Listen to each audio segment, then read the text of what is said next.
Assalamualaikum warahmatullahi wabarakatuh. Selamat pagi anak-anak. Apa kabar kalian di pagi hari ini? Semoga selalu sehat ya dan selalu berada dalam lindungan Allah dimanapun kalian berada. Ya anak-anak, di pertemuan minggu kemarin kita masuk dalam proses perkenalan ya. Dan sekarang di pertemuan kedua ini kita lanjut pada materi. Nah, pada materi ini kita masuk pada bab pertama, yaitu mengenai dinamika perwujudan Pancasila sebagai dasar negara dan pandangan hidup bangsa.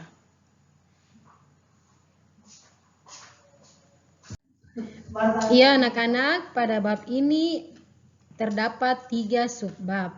Yang pertama, penerapan Pancasila dari masa ke masa. Yang kedua, dinamika nilai-nilai Pancasila sesuai perkembangan zaman. Dan yang ketiga, perwujudan nilai-nilai Pancasila dalam berbagai kehidupan. Nah, di pertemuan kali ini kita akan membahas mengenai penerapan Pancasila dari masa ke masa.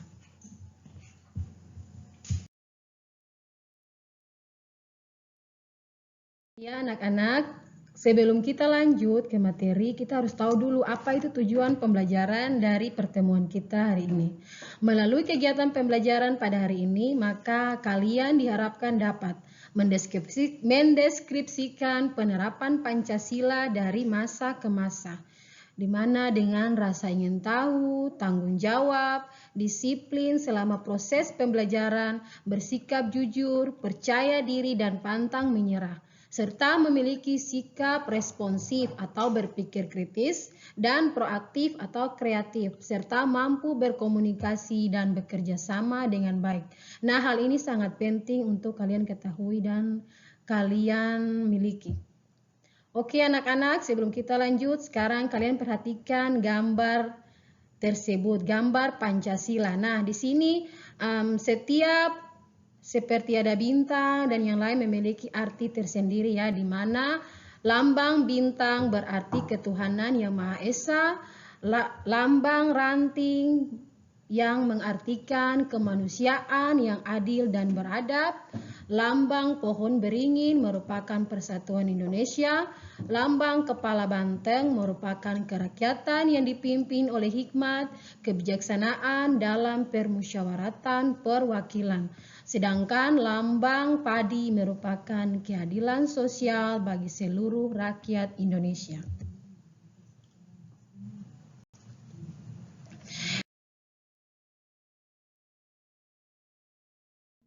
Iya anak-anak, seperti yang di awal tadi Ibu sudah bilang, kalau pada bab ini terdapat 3 subbab, di mana yang pertama merupakan penerapan Pancasila dari masa ke masa.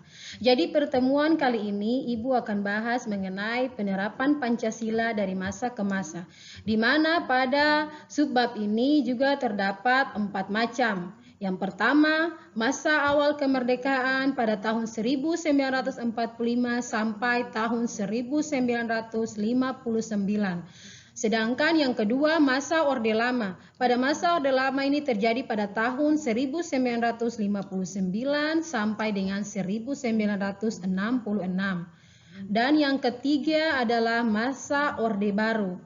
Dan yang terakhir masa reformasi, di mana masa reformasi pada tahun 1998 sampai dengan sekarang. Ya anak-anak,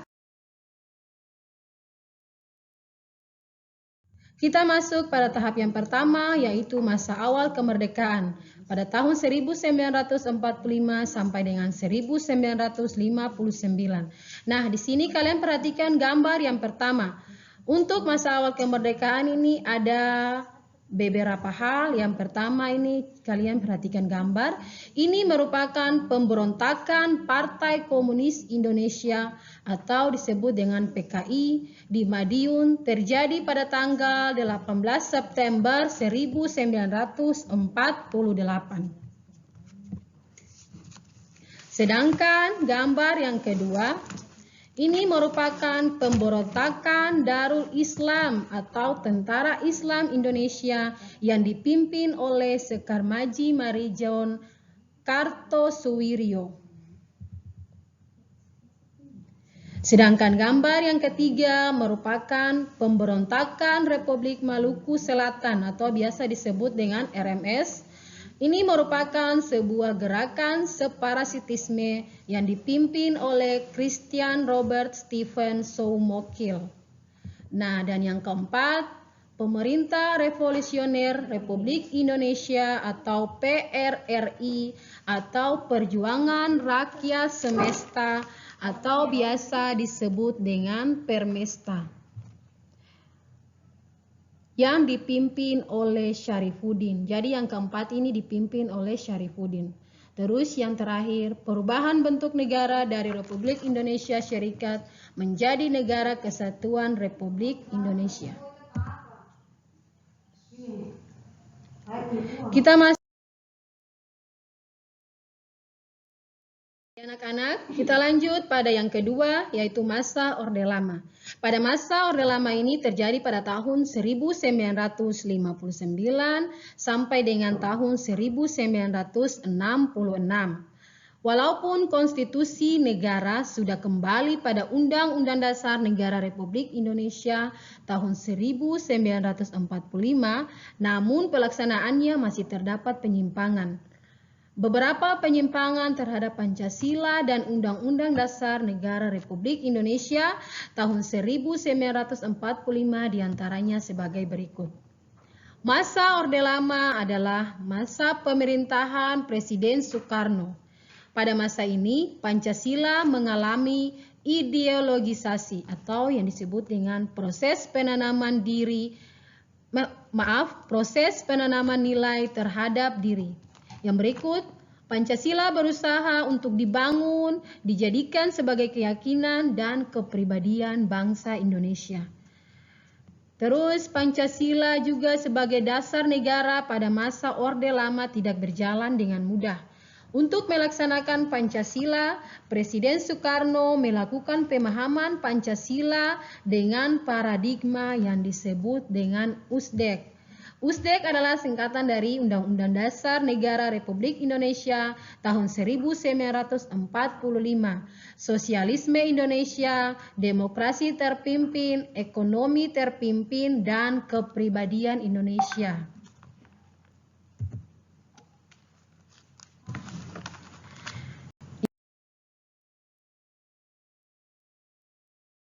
Iya anak-anak, kita masuk pada yang ketiga yaitu masa Orde Baru.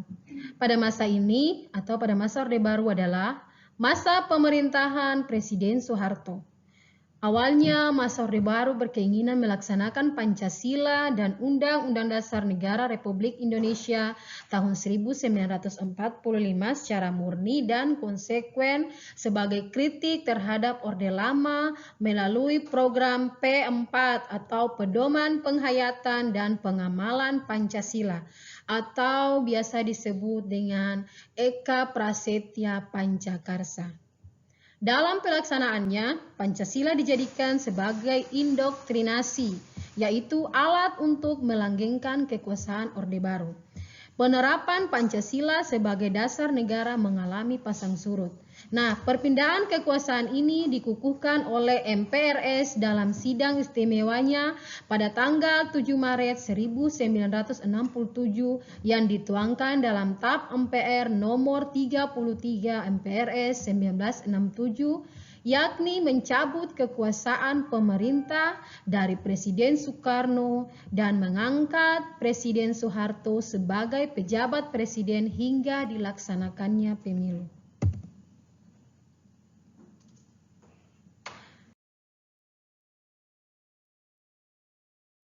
Ya anak-anak, kita masuk pada yang terakhir, yaitu masa reformasi. Nah, pada masa reformasi ini terjadi pada tahun 1998 sampai dengan sekarang. Era reformasi berlangsung sejak Presiden Soeharto mundur dari jabatannya pada tahun 1998. Nah, penerapan Pancasila di era reformasi mengalami berbagai tantangan yang harus dihadapi. Tantangan tersebut antara lain korupsi, kolusi, dan nepotisme atau KKN yang semakin merajalela. Selain tindak korupsi pidana, adanya dampak negatif arus globalisasi yang membawa ideologi liberal dan kapitalis sehingga mengancam keberadaan Pancasila sebagai dasar negara dan ideologi negara. Keberadaan Pancasila di era reformasi menjadi dasar, acuan, atau paradigma baru. Pancasila sebagai dasar negara sesuai dengan pokok-pokok pikiran yang terkandung dalam pembukaan Undang-Undang Dasar Negara Republik Indonesia pada tahun 1945.